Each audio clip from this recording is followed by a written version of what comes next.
Now, today let's talk about the Blade and Wings. This Blade and Wings is a mobile phone video game, basically, and I'm using not a mobile phone right now because I'm playing on a computer, which you can use the BlueStacks. BlueStacks is an American technology company which produces the BlueStacks app player and other cloud-based cross-platform products. The BlueStacks app player is designed to enable Android applications to run on PCs running Microsoft Windows. So the company was founded in 2009 by Jay Vaishnav, Suman Sharaf, and Roshan Sharma, the former CTO at McAfee and a board member of Cloud.com.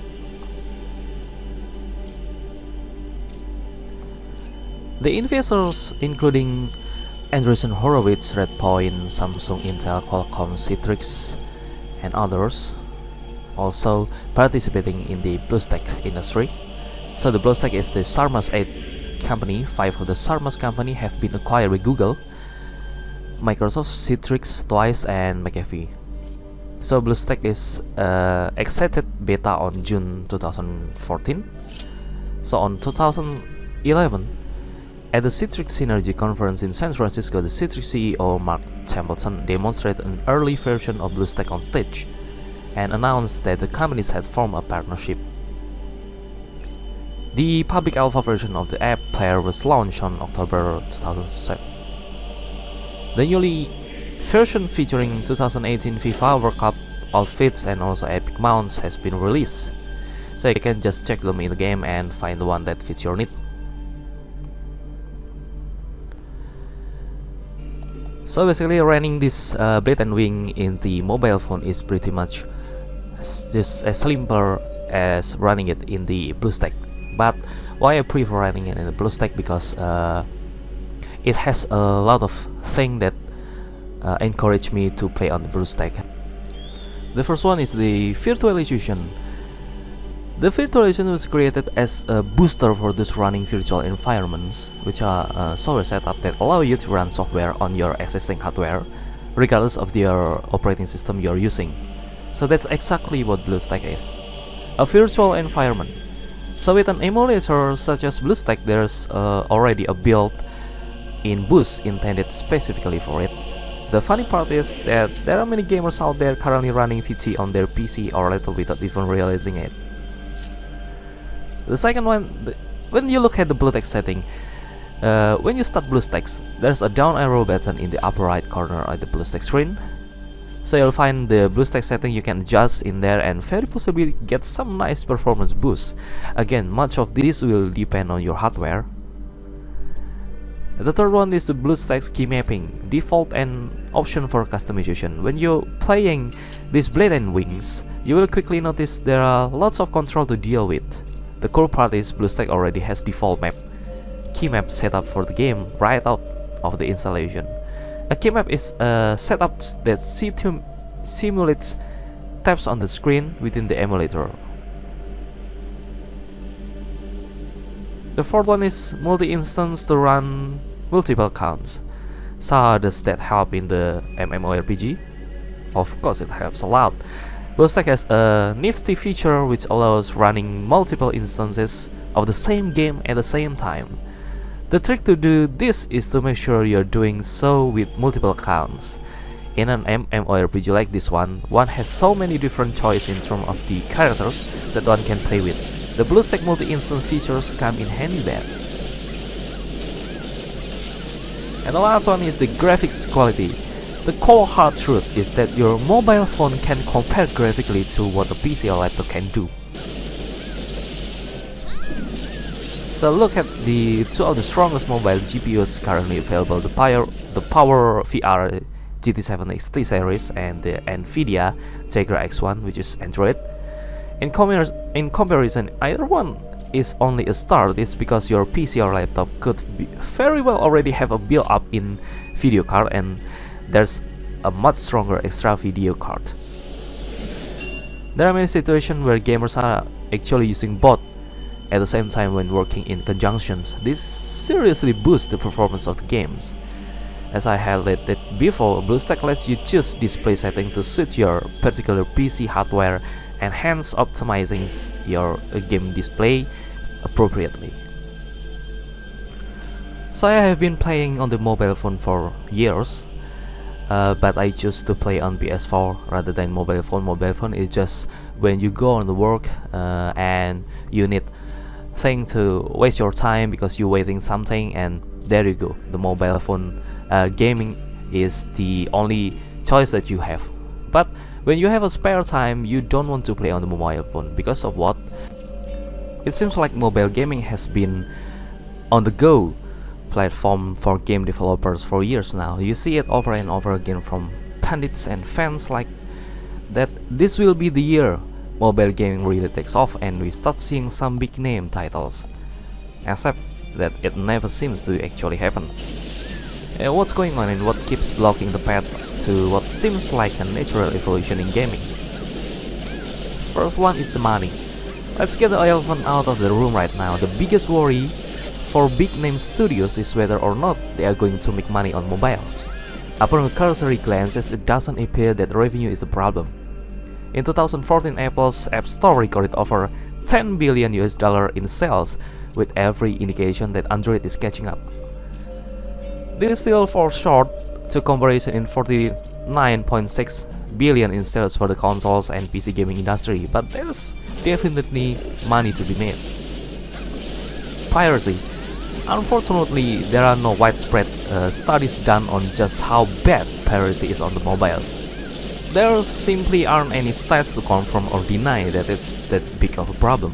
That means there must be no problem, right? Well, much like we discussed with the revenue above, once you look under the veil and get a little deeper, you begin to see that it's not as it seems. Lack of promotion. We have gone in depth before on just how badly Google Play can be at promoting things. Games and apps are promoted seemingly at random, with the only consistency being the top charts. Looking at the hardware, perhaps the most complicated issue that big name video game developers face are the devices that they are developing on. Mobile devices come in all shapes and sizes, but predominantly share one integral feature. They are all touchscreen devices. This has caused its unique wave of challenges. And you see that the PS4 game, the biggest of the developer of the games like the GTA has like 10 GB, also until 40 GB like Hitman. But in the mobile game, you cannot go to 40 GB of the bits of the game. It will be under 5 GB. Oversaturation. Simply put, there are a ton of mobile games out there. The exact number is hard to pin down because more are coming out every day. You can see sometimes around 10,000 games are submitted every single month on iOS alone. And we imagine the numbers are comparable on Android. There's just over 300 per day and about 120,000 per year. Look at the culture. Is there any culture around mobile gaming? This culture is very unique because there actually really isn't any culture around it. The idea of a hardcore mobile gamer isn't something that gets thrown around all that often.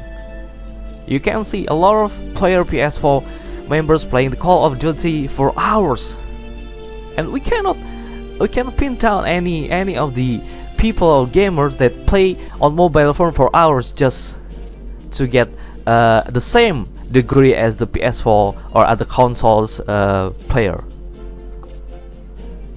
This can be troublesome for large developers. Why? Because they are entering into an environment where they may or may not get any traction.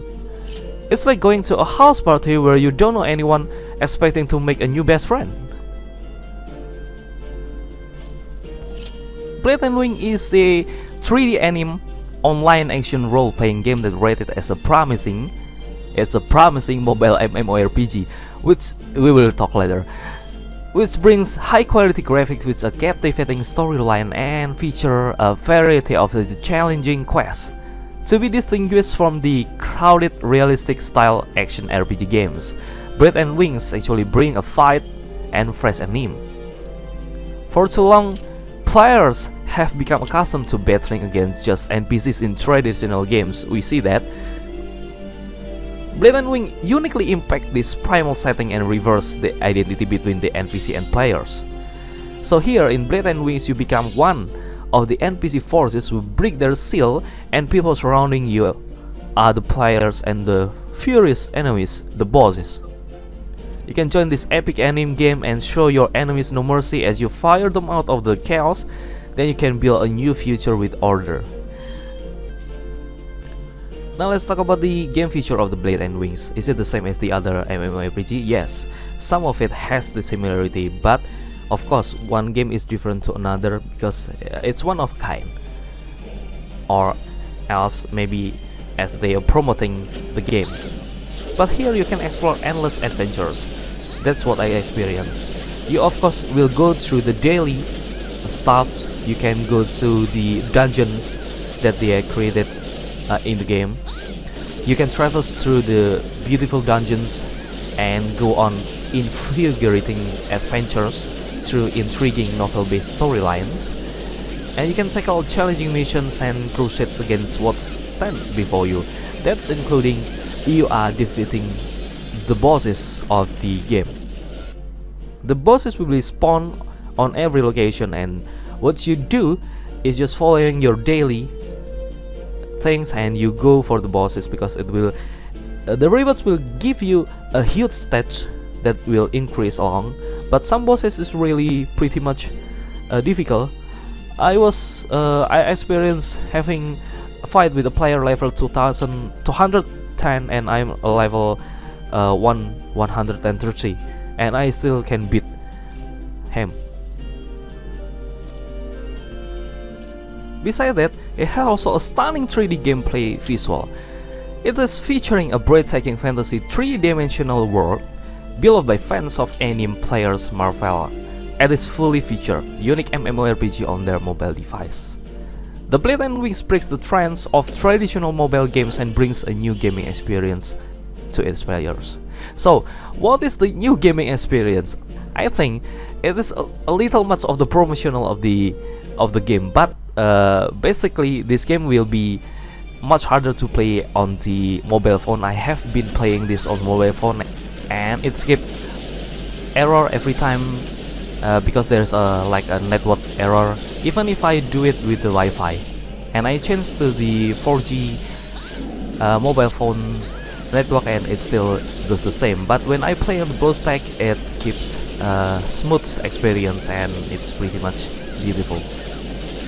So here also tame epic bosses and turn them into your pets. You can defeat the various world demons and dungeons bosses for a chance to tame this vicious monster from questline to fight by your side. You will have to continue to strengthen and power up your hero by collecting rare equipments and emblem materials in the fierce Daybreak Arena. So the arena itself has 10. It only has 10 points that you can have, so you can change the points to great items. But after that, it's just increasing your points, and you cannot exchange the points that you collected on your first 10 trials. Besides that, it has also the great real-time PvP war battles. So with the heroic contest affinity and fantasy background galore, players can experience both PvP and also the PvE action in Blade and Wings. So my suggestion is just to team up with brave guildmates and also the best, strongest players that you can make friend with, because there will be also a lot of in-app purchase made by these VIP players. So I myself is a VIP, but I do not want to increase my VIP. So I'll just do the VIP one and just enjoy the game. So you can team up with them and then establish a frontier of the Legacy Awakening. So here you will be engaging in different kind of defeating the bosses, but if you are defeated and you get killed by the bosses, you can just re-challenge them after you do the daily quests and do the bounty quests and also the Legion quest, or I say the guild quest. So after you're done that already and you have to enhance your equipments, jewels, titles, and everything you have in this daily quest. And after that, you can re-challenge the bosses again. And sometimes there's actually a barrier when you move to level 130 to 160, or from 160 to 200. There's actually a barrier that you need to defeat some bosses, or to do some quests, so you can pass that barrier and you can equip it with the higher grade of the equipments. Like I have now is T3, and you go to T4, T5, T6. It depends on the level. This game has also, like the other MMORPG game, it has numerous outfits and mounts that you can equip it. So with a wealth of unique outfits, legendary pets, and mighty mounts to choose from, you can have a nearly infinite amount of ways to customize your heroes. So there are 3 heroes which you can choose, but for me, I choose the gunners or something. And while you are not online, you actually can level up offline. So you can set your hero to train where you are away, and you will return to a stronger, more powerful hero to battle with the rank to the champion list and enhanced power without all the hours of grinding.